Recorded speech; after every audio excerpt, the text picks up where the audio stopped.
as regiões mais antigas e escuras além do nosso sistema solar. Sistema, além de onde a luz do Sol não existe, mais do que uma memória.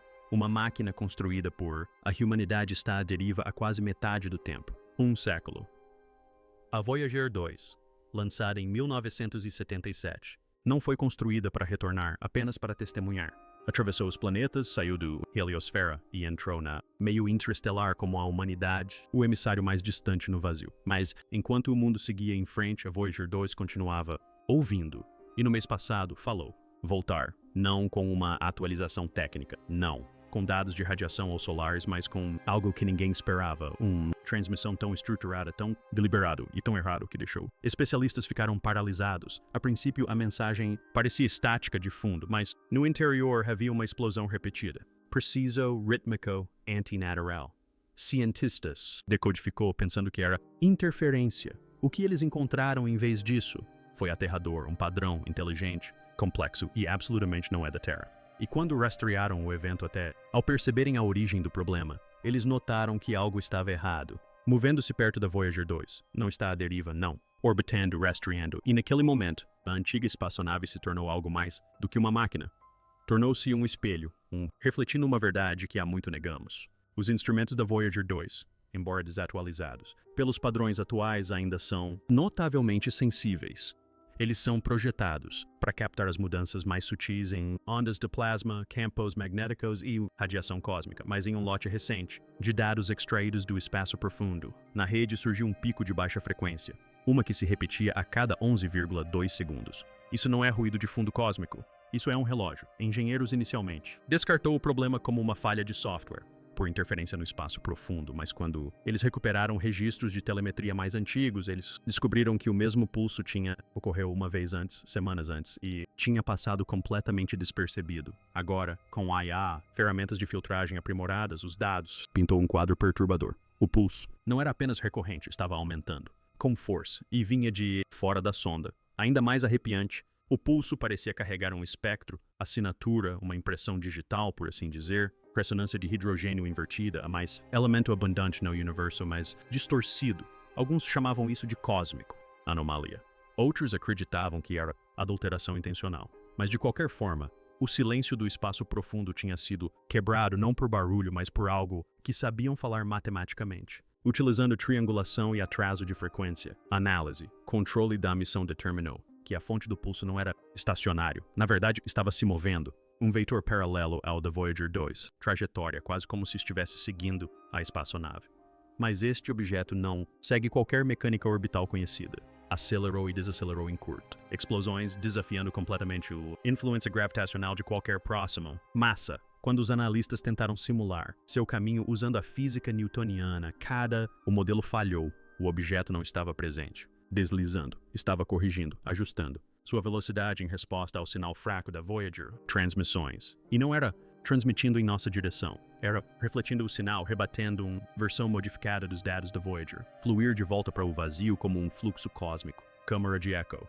Teorias explodiram por toda parte. Linhas de comunicação classificadas. Seria uma satélite descontrolada de um lugar esquecido. Missão? Uma relíquia de um alienígena? Civilização? Uma vigilância disfarçada? Sistema? Seja lá o que fosse, ele havia esperado, em silêncio por décadas até agora. E o sinal da Voyager pode ter sido o HNR. As coisas ficaram ainda mais estranhas quando linguistas foram trazidos especialistas em teoria de sinais, porque dentro da anomalia, transmissão, havia segmentos binários, que não se originou da Voyager 2, protocolos de comando. Quando visualizados usando ferramentas de reconhecimento de padrões, os segmentos formavam figuras simétricas, espirais, fractais e geométricas. Alinhamentos que lembravam assustadoramente os antigos símbolos encontrados na Terra, do Sumério. Não eram uniformes em relação aos glifos de Nazca, eles não eram apenas sinais, eram glifos codificados, em formas de onda. E os cientistas mais profundos, quanto mais eu olhava, mais claro ficava. A estrutura da mensagem não era aleatória. E estranhamente consistente com a forma como seres inteligentes podem codificar imagens, conceitos usando eletromagnetismo, harmônicos.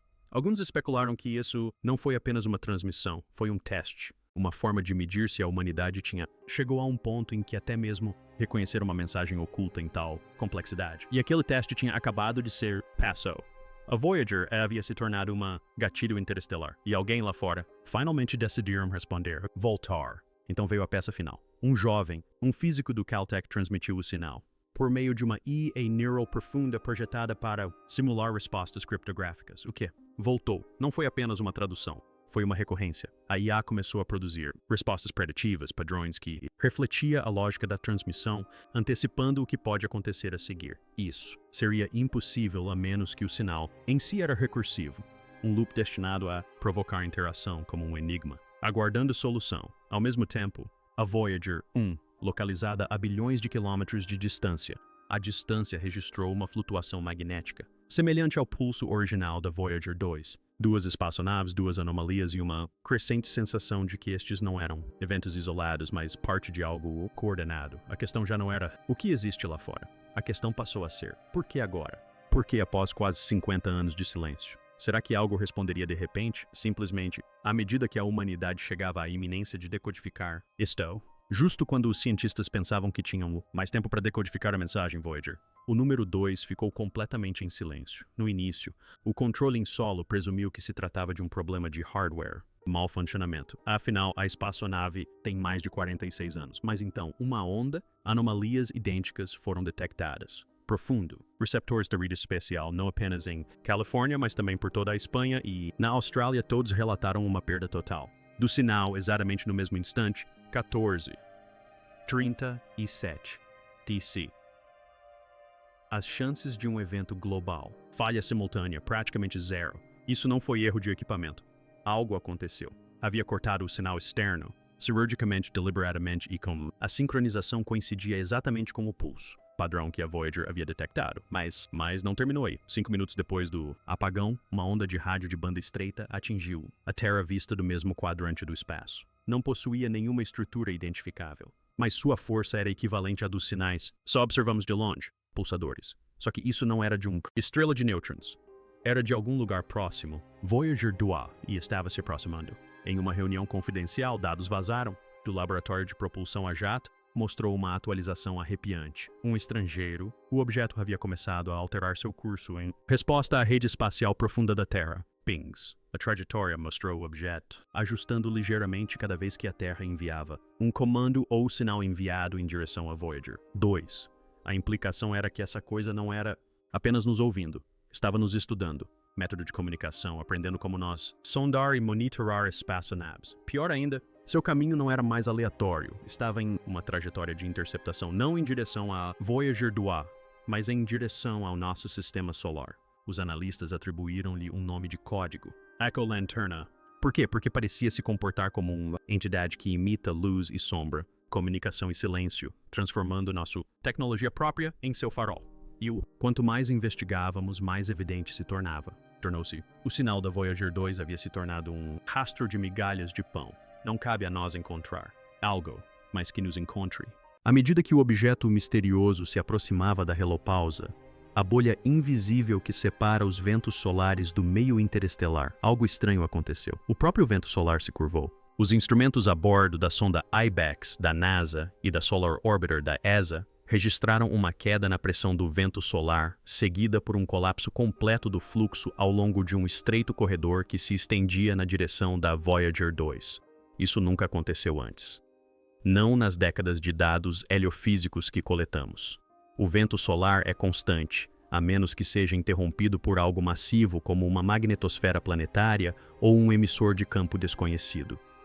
E, no entanto, esse corredor, agora chamado de véu solar, permaneceu aberto por 3 horas antes de colapsar sobre si mesmo. E dentro daquele corredor, nenhuma radiação, nenhuma partícula, apenas silêncio. Era como se algo tivesse aberto uma porta, não através do espaço, mas através da física que o governa. Os cientistas agora consideram isso a primeira evidência de manipulação intencional de partículas solares. E o único candidato capaz de desencadeá-la ainda estava sendo rastreado próximo à Voyager 2. E então, tão repentinamente quanto silenciou, a Voyager 2 falou novamente.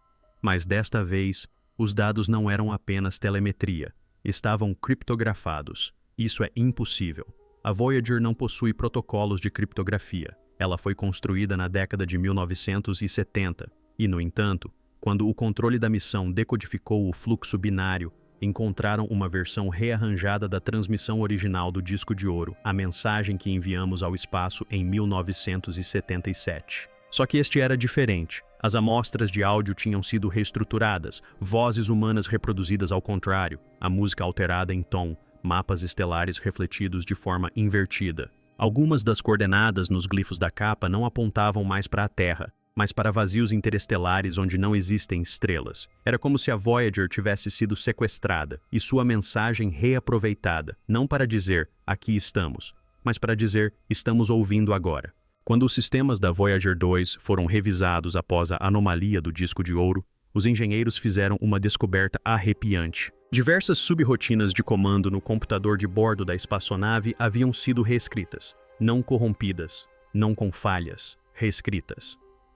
Linhas de código que não haviam sido alteradas em 46 anos, repentinamente se atualizaram com uma sintaxe que os processadores da Voyager nem sequer foram projetados para interpretar. De alguma forma, a Voyager estava executando instruções fora de sua programação original. Essas novas rotinas não vieram da Terra, não vieram da NASA, não vieram de nenhuma transmissão terrestre, eram internas, como se a sonda tivesse recebido um sinal de algum lugar externo e obedecido. A parte mais assustadora era que as subrotinas reescritas apontavam para uma função específica: transmissão de longo alcance, mas não em direção à Terra, e sim em direção ao espaço interestelar profundo. Isso significa que a Voyager não estava apenas ouvindo, estava respondendo, e não temos ideia do que ela disse. Poucas horas após essa descoberta, diversos observatórios globais, incluindo os do Japão, Chile e Groenlândia, receberam ordens para redirecionar seus instrumentos sem qualquer explicação. Seus alvos eram 3 setores específicos do espaço profundo alinhados com o vetor de transmissão da Voyager 2. Simultaneamente, comunicações criptografadas vazadas de uma agência de defesa europeia faziam referência a algo chamado Protocolo Wake.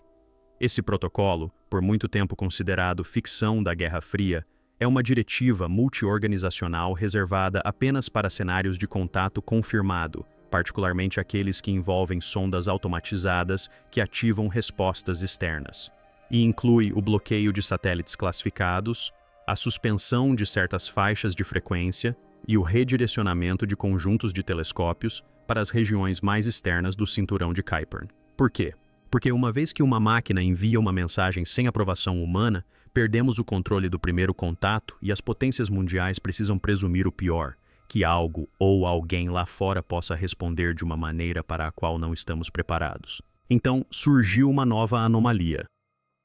Durante um período de exatamente 41 minutos, vários satélites e estações terrestres experimentaram o que foi denominado eco temporal, um loop de sinal no qual pacotes de dados se repetiam em perfeita sincronia, como se o mesmo instante e a mesma telemetria estivessem sendo reproduzidos indefinidamente.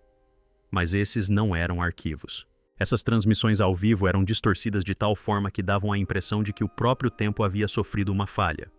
Durante esse período, os dados da Voyager 2, assim como as observações solares e a telemetria de sondas não relacionadas, eram transmitidos em loop contínuo. Alguns físicos agora acreditam que isso não foi uma coincidência, mas uma ondulação controlada, possivelmente causada por uma distorção localizada no espaço-tempo perto da posição da Voyager. Se isso for verdade, significa que o que quer que esteja interagindo com a sonda não é apenas inteligente. Pode ser capaz de manipular campos temporais, alterar a causalidade ou projetar informações através de dimensões. E é por isso que um grupo de astrofísicos envolvidos na análise se referiu a esse incidente por um nome retirado da mitologia antiga, Kronos Bloom. Porque se o tempo foi tocado, então as regras do nosso universo acabaram de mudar. E finalmente, aconteceu. 2 dias após a explosão de Cronos, estações terrestres na Noruega e na Nova Zelândia, ambas instalações remotas de monitoramento de baixo ruído, captaram um sinal originado no espaço interestelar e que atravessou nossa atmosfera. Não se tratava de um reflexo nem de um rebote da ionosfera. O sinal entrou diretamente na atmosfera terrestre, direcionado com precisão cirúrgica. Era de banda estreita, alta frequência e composto por subharmônicos que correspondiam à anomalia da Voyager. O mais assustador é que ele acabou se infiltrando em sistemas terrestres, embarcando em sensores oceânicos, satélites meteorológicos e até mesmo em boias de comunicação no Pacífico. Em outras palavras, não apenas passou, como permaneceu. Agora, esse sinal faz parte da nossa infraestrutura global de dados. Ninguém sabe o que ele está fazendo. Ninguém sabe o que o desencadeou. Mas uma coisa é certa, seja lá o que a Voyager 2 tenha despertado, seja lá com o que ela tenha entrado em contato, encontrou uma maneira de nos alcançar. Enquanto a atenção internacional permanecia voltada para a Voyager 2 e seu sinal enigmático, uma equipe de astrônomos independentes no Brasil fez uma descoberta inesperada. Ao analisar antigos mapas infravermelhos do céu da década de 1990, eles detectaram um objeto tênue e frio em uma trajetória semelhante à da Voyager 2, mas que nunca havia sido catalogado. Era lento, escuro e completamente silencioso. Análises posteriores sugeriram que esse objeto estava presente no espaço profundo desde pelo menos 1981, seguindo a Voyager 2 à distância, mas sem jamais ser detectado pelo radar da Terra. Surgiu a questão: poderia esta ser a origem da anomalia? Estaria este objeto a usar a Voyager 2 como isca ou amplificador? Deram-lhe o nome de Echo Zero.